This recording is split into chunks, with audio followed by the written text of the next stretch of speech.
The fair value gap, the magnet of the markets. In this video, we're going over exactly on what is the fair value gap and how do we use it. Before we get started on the video, make sure to give me a follow on Instagram at Spektrades. This is where I am most active at. If you have any questions, make sure to give me a DM on Instagram at Spektrades. Let's hop back in the video. First, we'll go over a quick overview on what is a fair value gap. A fair value gap is when price inefficiently cause a imbalance in price action due to buy and sell orders. Imbalances represented by long candles due to dominance of one side in the market. Connections between wicks in body forms the fair value gap, which attract price for rebalancing to connect the two opposing wicks.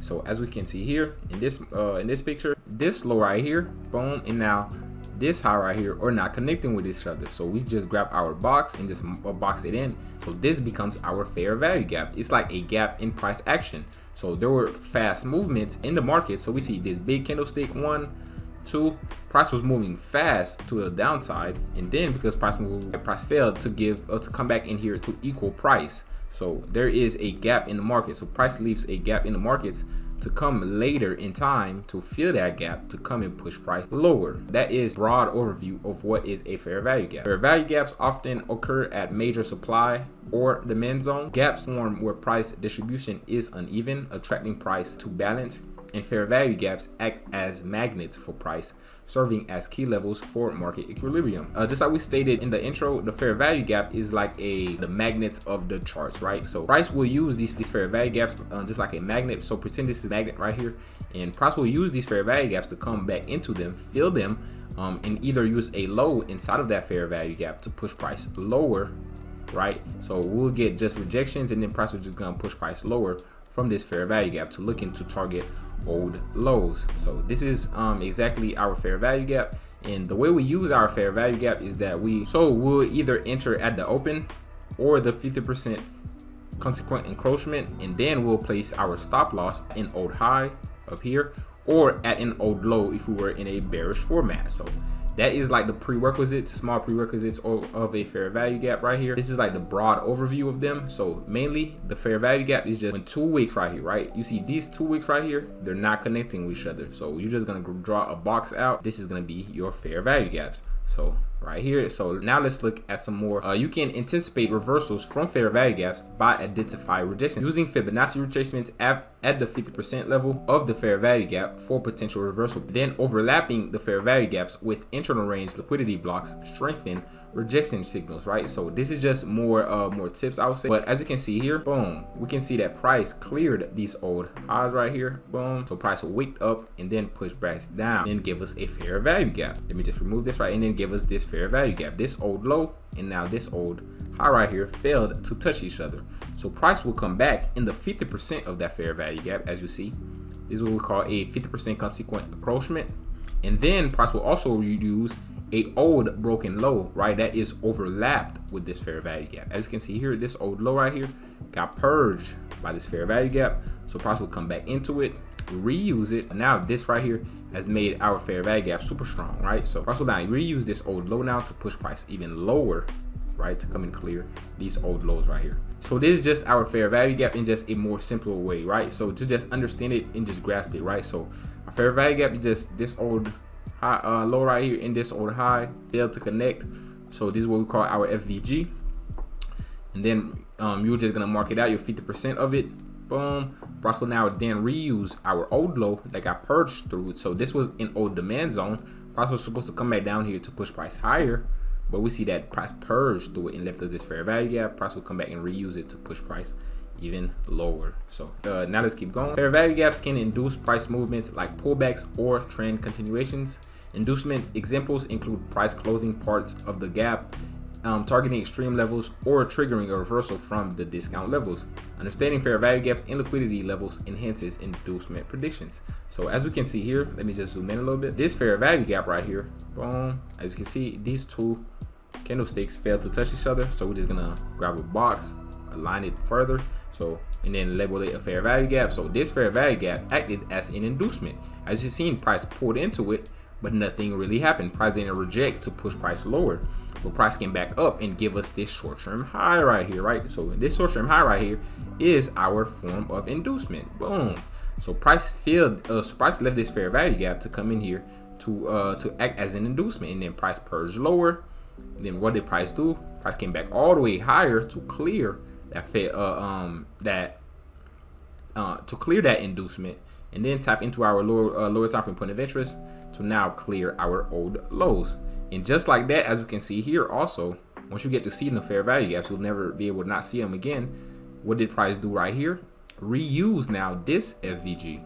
Boom, FVG. Now reuse this FVG to after price pushed lower, came back, retest this fair value gap, and then push price even lower. So the fair value gaps are always happening all throughout the markets. As you can see here, this is another fair value gap. Price will just come back into it and just fill it in. Is another one. I kind of marked that one bad, but this is another fair value gap. And then right here, this is a fair value gap. From this old high, from this old low to this old high right here. Boom. Price will just come back in here, tap into it, and then push price even lower. So now let's look at some more examples. And then right here, as we can see, price is now building this consolidation zone, and then leave this inducement high. Like, why did price play around this zone right here and not come fill this fair value gap? Why did price just consolidate here for so long, right, and not just push price higher to fill it, right? All of this got to be in your mind while you are trading. Also, all of it is just skeptical, right? And then we grab our fair value gaps from the low and then to the high, and then we grab the 50% consequent encroachment.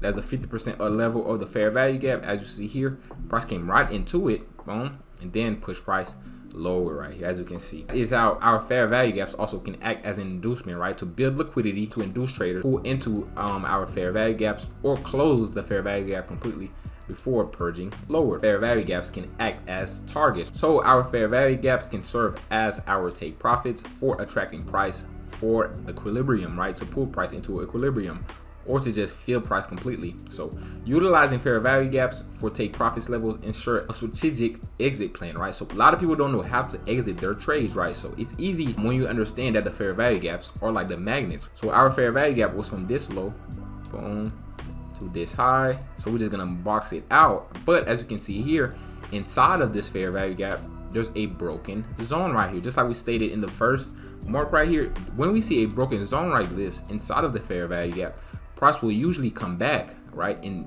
test the low of that broken zone. That's why these right here are like the most powerful fair value gaps, right? When you have price purge through an old zone right here, right, an old order block or a old top of point of interest, right, and then leaves a fair value gap that is aligned with it, right? So once you see this right here, a fair value gap that's aligned with an old low or a old order block like this, just know that price will just come back into it, reuse it, boom. And where do you target, right? As you can see here again, what do we have? A low and an old high that failed to connect. This is a fair value gap, so this will be our fair value gap target, right? So after price mitigated this fair value gap, boom, tap into the 50% encroachment. That's where all the volume is at, most of the volume I would say, right? And then price will come back down here, boom. And then how do we exit our trade? We'll just take our profits at this close of the fair value gap. We can either take it at the open of the fair value gap if we are scared that price might reverse to push price lower, to push price higher, or we might just take it at the at this high of this fair value gap, just if we just want to cash more RR and just push price lower. So now let's look at some more charts on exactly the fair value gap, on how they might look like. Right here we have another fair value gap, right? So as you can see, price just comes here, creates a low and a high, and then price will come back up, and then price can close all the way above it. It doesn't have to be only the 50%, right? Price can close all the way above it and wick back down, right? As long as price wick back down, that is truly perfectly fine with this fair value gap. So price just need to come back into it, wick back down, push price lower, and then where we're targeting these old lows right here, boom. So this is our fair value gap in a sell format. Price will just come back into it, boom, tap into it, give us a rejection, and then to push price lower. So now let's look at some more charts. Then right here, as we can see, this is our fair value gap from this low to now this old high right here. And now price is playing inside of this range right here. And then price came back up, tap into our fair value gap, came back down, and then tap into our IPA. If you guys want to know more about the IPA, I talk about it in the free course that I released. So check the link in the description But basically the IPA is just the full candlestick, right? This body candlestick right here, that formed this imbalance, right? So we call this a inefficient price action, this IPA right here. So price usually will either fill in this fair value gap like this and then rejects, or come back fully up and tap into this IPA right here to push price even lower right here. So this is another chart. Then right here we can see exactly our fair value gap once again, as we see from this old high, boom, to now this old low. This whole range right here is our fair value gap. We're just looking for price to come into it, to fill it, and then to push price higher. As we see here, price was playing inside of this fair value gap on the lower time frames, and then price came back and purged down, give us a liquidity sweep, boom. And then inside of this fair value gap, just like I said, there was like an old order block right here aligned with this breaker on this side right here. Price just came back down, wick all these liquidities below to then push price even higher. And then I think another fair value gap has got formed right here also. So price may even come back into it, boom, to push price even higher, as you see here. But this was the video today on fair value gap. I hope you like, comment, and tell me what you think down below. Spektrades out.